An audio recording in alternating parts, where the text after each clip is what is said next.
Hello friends, welcome back to the James Lawrence Allcott channel. I hope you guys are doing wonderfully well. Real Madrid have not pumped, but comfortably beaten, although some people are saying Real Madrid a little bit flat in this one. They've beaten Chelsea 2-0. I'm going to talk through this. I'm going to talk through the passing network of Real Madrid, and I'm going to ask you guys some very important questions, including, are Chelsea out of it? And how good were Real Madrid in this game, and what made them so good? We're going to dive into all of that. Let's start off with Chelsea, and maybe let's start off with those starting lineups as well. I went with the back three in this one. Let me just scroll up to it. Start with the back three in this one. Kind of wanted runners, I think. I think it wanted to get the ball to Enzo Fernandez. Enzo was the only game plan, it felt like. Get the ball to Enzo Fernandez, see what he can do. I haven't even looked at this, but I would put my house on the fact that Enzo Fernandez specifically had more passes than any other Chelsea player, surely. Yep. 93 passes, 112 touches, more than any other player. All roads led to Enzo Fernandez. Was that a good thing for Chelsea?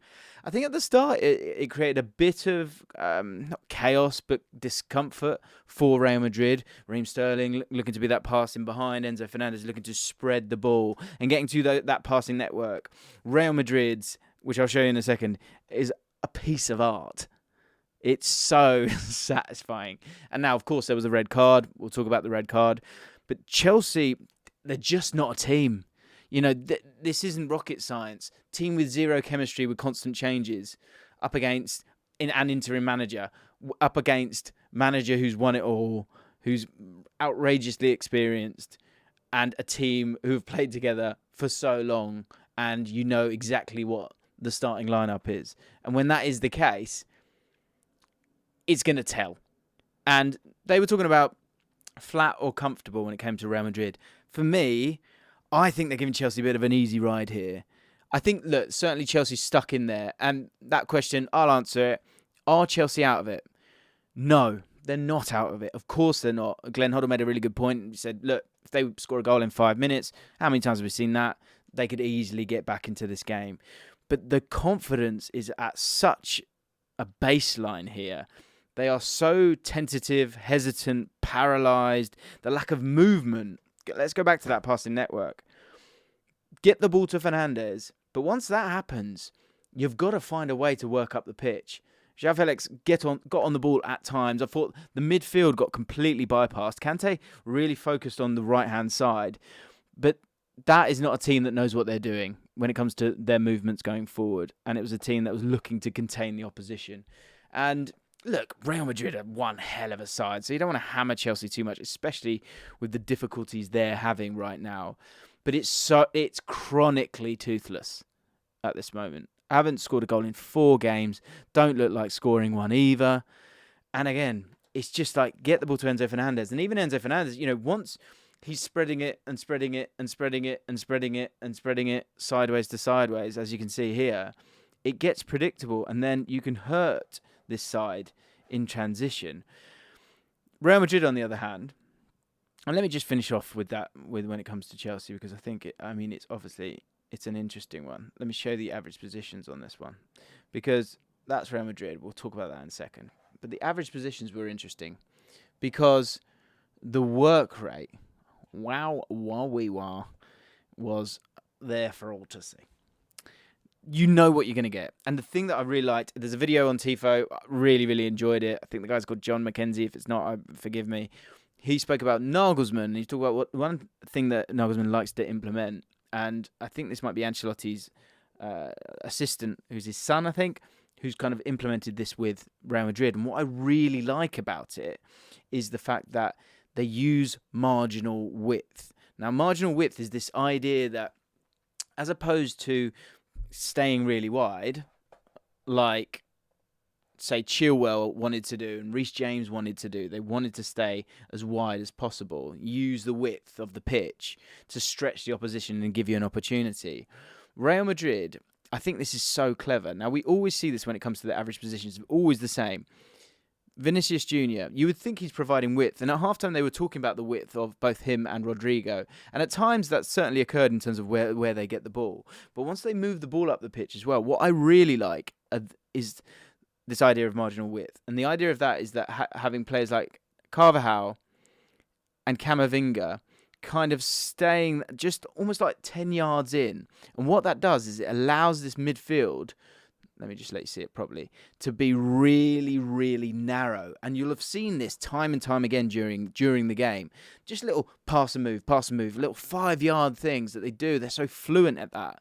And the reason for that is because they're almost bringing the pitch in a little bit to then freeze the opposition and to allow themselves to sort of pop it round them like it's a five-a-side game. Because, I mean, ultimately, you're playing on a carpet, right? And I thought they did that brilliantly and got past Chelsea very, very easily. That was one criticism I would have of Enzo Fernandez, is I felt like he was trotting about a little bit without the ball. Now, look, he's that kind of play. He likes to sort of live in those deep waters, get on the ball and spray the ball about. Andre Perle used to talk about deep waters and sort of, you know, working in that area. And he does that. He does that brilliantly. I'm not having a go at Enzo Fernandez, but I'm intrigued. I want to ask you guys, for someone who you want to be so complete, to really, truly sit there against this team, I just felt they were able to kind of pop it around him very easily at times. To be fair, they did the same with Kovacic. I thought Kante really struggled. I think there was an idea here with Kante to stay on this right-hand side, but it just felt flat, that midfield, and you can kind of see it there, and they were just easy to pass around. Kante looked to get up, but stayed on that right-hand side. I think the idea initially was to sort of deal with or stop the passes into someone like Benzema, because as we know, when it comes to Real Madrid, they're going to focus down this left-hand side a lot, Modric in particular, and maybe sort of stop Camavinga getting on the ball from source. But what you saw, looking back to that passing network, let me show you Real Madrid's. This is amazing. Look at that. It's just beep, beep, beep, beep, beep, beep, beep, beep. Know what they're doing. They know what they're doing all the time. Camavinga almost playing like a wide playmaker. And when I'm talking about that marginal width, this is a better illustration of it. Because Carvajal and Camavinga, if they want to, and again, just to go back to that Chelsea one. Hang on. With the Chelsea one, you can see there's a little bit more width there. You can see the difference. Narrow, wide, narrow, wide, narrow. And by playing narrow, when you've got the quality of Kroos, Modric, Benzema, who've been playing with each other for 10 years. Valverde with the energy that he showed. Let me show you that. This was crazy. Absolutely crazy what he was doing. But the energy of him as well was just ridiculous. I tweeted this at half time. Look, he was absolutely everywhere. I mean, it almost was better at half time because it's just a bit more drilled down on that side. But if we look, see that heat map, right? And then have a look at everyone else in that midfield. Modric staying in one more certain area. Absolutely bloody everywhere. And we talk about Kante covering the pitch all the time. He was just sort of had to stick to that right-hand side. Now, one thing I think is really important to say is that Chelsea had to make several adjustments throughout the game. Very difficult, save Fofana, who actually stayed on, obviously. And then the sending off. Thiago Silva not totally fit. Koulibaly going off injured. Lots of changes had to be made. And I think they did show good character in coming back from it. But that's why I come back to this idea that I thought Real Madrid would kind of play. They were so comfortable. So comfortable. And could have scored more. I think they'll be disappointed that they didn't, because Chelsea, especially playing at home, are just about in it. But I come back to that fact that with Brighton on the horizon, I don't think that's going to be a game that's going to allow for full confidence, because Brighton will dominate that game, I think, or certainly go toe-to-toe. And they create so much, I think they'll get themselves a goal. And the final thing I wanted to talk about when it came to that marginal width, because I just think it's a really interesting element of it today, is the fact that although you had that, and I think that does illustrate that kind of idea to be in and around, you know, just outside the 18-yard box to sort of pippity-pop it about. But what is really good is the fact that Vinicius Jr. as that sort of outlier and Valverde, they both provide that vertical element. So like you might have everyone in this contained area, and it might sort of lead the opposition sort of towards you. But then when you've got someone like Vinicius Jr., who's able to then get on the ball, but also make those runs in behind, you're in trouble. And you can see it here. So everyone's sort of pippity-popping about, but he's also always looking to get the ball vertically, and I've shown you Valverde as well. Vinicius Jr., here's a question for you guys. I think there's 3 names that pop to mind for me, but I'd love to know if you've got a different one.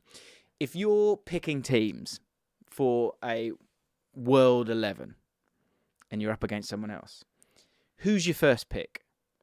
I think Haaland is obviously an option. Vinicius Jr. has to be an option. Benzema has to be an option. Could chuck KDB in there? I'm not sure I totally would.